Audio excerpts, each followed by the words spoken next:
ना करवाना। देख रहे हैं आप, यही इकलौता तरीका बचा है, लाई डिटेक्टर टेस्ट। मशीन के जरिए सच या झूठ की जांच की जाएगी। सीमा के शरीर को मशीन के साथ जोड़ दिया जाएगा। देख रहे हैं आप, अब होगा क्या, पॉलीग्राफ मशीन पाकिस्तानी सीमा का सच बताएगी। मशीन में कई अलग अलग हिस्से शामिल होते हैं। सबसे पहला हिस्सा क्या है, न्यूमोग्राफ। इसमें क्या होता है, शख्स के सांस लेने का पैटर्न रिकॉर्ड किया जाता है। सीमा की सांस की गतिविधि सच या झूठ बता देगी। दूसरा है कार्डियोवेस्कुलर रिकॉर्डर, दिल की गति और ब्लड प्रेशर रिकॉर्ड करती है ये। सीमा का दिल और ब्लड प्रेशर सच बता देगा। इसके बाद गैल्वेनोमीटर, पसीने की ग्रंथि में बदलाव को यह नोटिस करता है जो झूठ बोल रहा है। सीमा के शरीर में बदलाव इसका पर्दाफाश कर देगा। रिकॉर्डिंग डिवाइस दूसरे सभी हिस्सों का डेटा रिकॉर्ड करता है। सीमा की जासूसी का पूरा सच दर्ज होगा इसमें।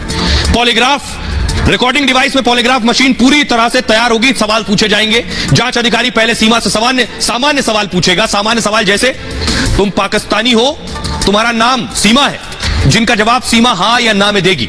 आमतौर पर सवाल हां या ना में जवाब वाले होते हैं। और सामान्य सवाल से होगा क्या, पहले मशीन की टेस्टिंग भी इसी बहाने हो जाती है कि जो सवाल के जवाब सही दे रही है उस पर मशीन सही रिएक्ट कर रही है। सामान्य सवाल टेस्ट की जांच के लिए ही पूछे जाते हैं, मतलब जो जवाब एजेंसी को पता है वही पूछे जाएंगे। इससे लाई डिटेक्टर टेस्ट की सटीकता का पता चलेगा। शारीरिक प्रतिक्रिया कंट्रोल करके मशीन को चकमा भी दे सकती है। जांच एजेंसियों के टेस्ट में पास होने के बाद केस से संबंधित सवाल होंगे। जब सीमा पहले टेस्ट में पास होगी तब जासूसी पर सवाल होंगे और पूछा जाएगा, तुम भारत में जासूसी करने के लिए आई, आईएसआई ने तुम्हें भारत में जासूसी करने के लिए भेजा, आईएसआई ने तुम्हें आखिर किस मकसद से भेजा, ये सारे सवाल होंगे। सचिन का तुमने सहारा लिया, तुम्हारा मकसद भारत आना क्या था। ऐसे ही तमाम सवालों के जवाब से सीमा बेनकाब होगी। आइए सुनिए, एक्स डीजीपी विक्रम सिंह साहब बता रहे हैं कि लाई डिटेक्टर टेस्ट सब दूध का दूध और पानी का पानी कर देगा। कि सीमा हैदर पूरी तरीके से प्रशिक्षित है, या तो स्वयं अपने को ट्रेन किया है या किसी और ने किया है, अथवा दोनों तरीके से। जिस आत्मविश्वास के साथ वो उत्तर दे रही हैं, शब्दों का चयन कर रही हैं, उर्दू, सिंधी, हिंदी और अंग्रेजी का इस्तेमाल कर रही हैं, ये बिल्कुल साफ जाहिर है कि उनका प्रशिक्षण बहुत उच्च कोटि का है। यह भी सही है कि जो संदेह है उसका निराकरण एटीएस की गहराई से छानबीन के बाद ही हो पाएगा। और एटीएस की पूछताछ से चाहे कोई कितना भी शातिर क्यों न हो, सीमा तो कुछ भी नहीं है। एटीएस के सामने आने पर कालांतर में सच्चाई देश के और हम सबके सामने आ जाएगी। भाई अब मैं आपको दिखाने जा रहा हूं कि आखिर इंटेलिजेंस ब्यूरो, देश की खुफिया विभाग क्या जानना चाह रही है। तस्वीर आप देख रहे हैं, यह है नेपाल की तस्वीर, बॉर्डर, भारत नेपाल बॉर्डर की तस्वीर। अगली तस्वीर दिखाइए। ये वो है न्यू विनायक होटल, नाम सुना होगा आपने, न्यू विनायक होटल नेपाल का। इसी होटल में सीमा और सचिन रुके थे आकर। 7 दिन तक इसी होटल में रुके। वो जो रील आप देख रहे हैं वो इसी होटल में बनाई गई है। खबर तो ये भी है कि इस होटल में सीमा पैसा लेकर पहुंची थी और सीमा सचिन को कैसीनो भी लेकर गई घुमाने नेपाल में। ये देख रहे हैं, ये होटल के अंदर की तस्वीर है।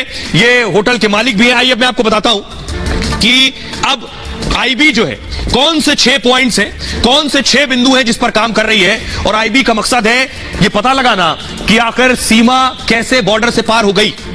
एटीएस के साथ ही इंटेलिजेंस ब्यूरो भी सीमा की जांच कर रही है। सीमा की भारत में एंट्री को लेकर जांच हो रही है। आईबी ने इस बारे में एसएसबी से जवाब तलब किया है। नेपाल भारत पर एसएसबी के जवानों की तैनाती है। एसएसबी को ही चकमा देकर सीमा भारत में घुसी थी। सीमा बिहार के सीतामढ़ी बॉर्डर को पार करके घुसी। सीमा की बताई नेपाल की कहानी पर भी शक है।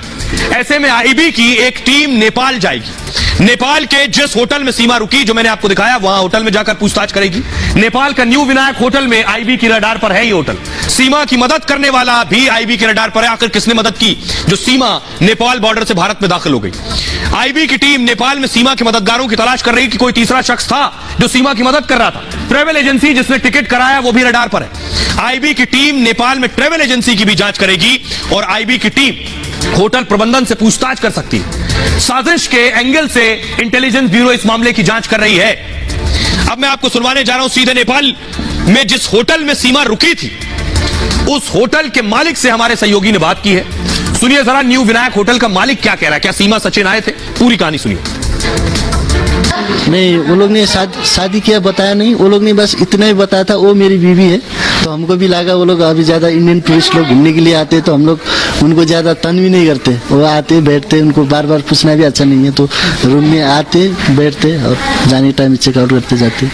तो हम लोग ने उनका नाम, जो नेपाली कस्टमर है तो हम लोग एंट्री करते वक्त नंबर, उनका नाम, कहाँ से आया वो, रखते, तो इंडिया से आए तो डायरेक्ट हम लोग इंडिया और उनका नाम लिखते तो रख देते। तो ज़्यादा से ज़्यादा लोग मंदिर पशुपतिनाथ दर्शन करने के लिए आते, तो हम लोग उतना केयर भी नहीं करते। तो हमको जब न्यूज़ में दिखा तो मालूम पड़ा हाँ वो लोग सीमा सचिन था। वो लोग जब एंट्री किया था दूसरे नाम से किया था, वो लोग का शिवांश। आपने सुन लिया होटल का मालिक क्या कह रहा है, लेकिन सीमा के खिलाफ एफआईआर भी हो गई है। ये देख रहे हैं, ये एक एफआईआर है जो सीमा के खिलाफ हिंदुस्तान में हुई है, और एक और एफआईआर, अगली तस्वीर दिखाइए, एक और एफआईआर है जो सीमा के खिलाफ शिकायत दी गई है जो पाकिस्तान में हुई है। दो एफआईआर है। इन एफआईआर में क्या लिखा है आपको बताता हूं। दोनों जगह सीमा नामजद है एफआईआर में। सबसे पहले मैं आपको दिखा रहा हूं भारत में जो एफआईआर है, सीमा हैदर के खिलाफ भारत पाकिस्तान में एफआईआर। यूपी एटीएस ने पूछताछ के बाद एफआईआर दर्ज की है। सीमा, सचिन और नेत्रपाल के नाम एफआईआर में दर्ज है। आईपीसी की धारा 505(2) लगाई गई है। एफआईआर में विदेशी अधिनियम 1946 की धारा 14 का जिक्र है। आईपीसी की धारा 120(b) लगाई गई है। विदेशी अधिनियम धारा 14 वीजा नियमों का उल्लंघन है। इसमें धारा 14 में 5 साल की सजा का प्रावधान है, और जुर्माना आईपीसी की धारा 120(b) यानी आपराधिक साजिश 2 साल से ज्यादा की सजा और जुर्माना हो सकता है इसमें सीमा के खिलाफ। कराची में भी केस दर्ज है। सीमा के पति गुलाम हैदर के परिवार ने एक एफआईआर कराई और सीमा और बच्चों की गुमशुदगी का केस दर्ज कराया गया है। गुलाम हैदर ने परिजनों को दुबई से फोन किया, परिजनों से कहा है सीमा से बात नहीं हो पा रही है। कराची में सीमा और बच्चों के मिलने ना मिलने की खबर है, और परिवार ने कराची में केस दर्ज कराया है इस पर। सुनिए जरा इस मामले में ब्रजेश पाठक क्या कह रहे हैं, सुनिए। सीमा हैदर को लेकर के एटीएस जांच कर रही है, कल पूछताछ भी की। अब ये पुलिस प्रशासन का काम है, और हम प्रदेश में स्थिति स्पष्ट कर दें कि किसी को भी कानून तोड़ने की इजाजत नहीं। इन सब के बीच सीमा को आईएसआई एजेंट और आईएसआई का जासूस कहा जा रहा है। तो सच ये है कि आईएसआई ने पल्ला झाड़ लिया। आईएसआई का भी बयान आ गया है। आईएसआई कह रहा हम तो सीमा को जानते ही नहीं।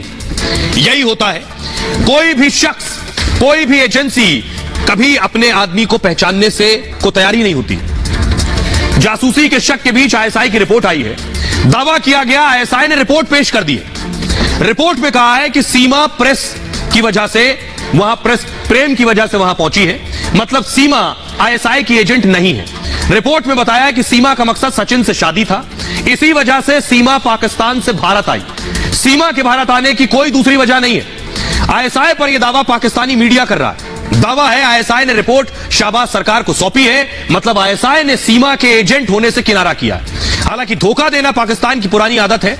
आपको याद होगा 26/11 के आतंकी हमले में कसाब आया था। कसाब को भी पाकिस्तान ने आज तक अपना नागरिक नहीं माना। जब कसाब को फांसी हुई तो शव तक पाकिस्तान ने नहीं लिया। सीमा को आईएसआई का एजेंट ना मानना कोई बड़ी बात नहीं है। सुनिए जरा पाकिस्तानी पत्रकार इस पर क्या कह रहे हैं। ट्रेनिंग अगर लेती ना तो वो पाकिस्तान में कराची के छोटे से मोहल्ले में ना रहती, वो छोटे से घर में ना रहती, वो किसी अच्छे घर में रह के अच्छी ट्रेनिंग लेके जाती। ये सब झूठ है।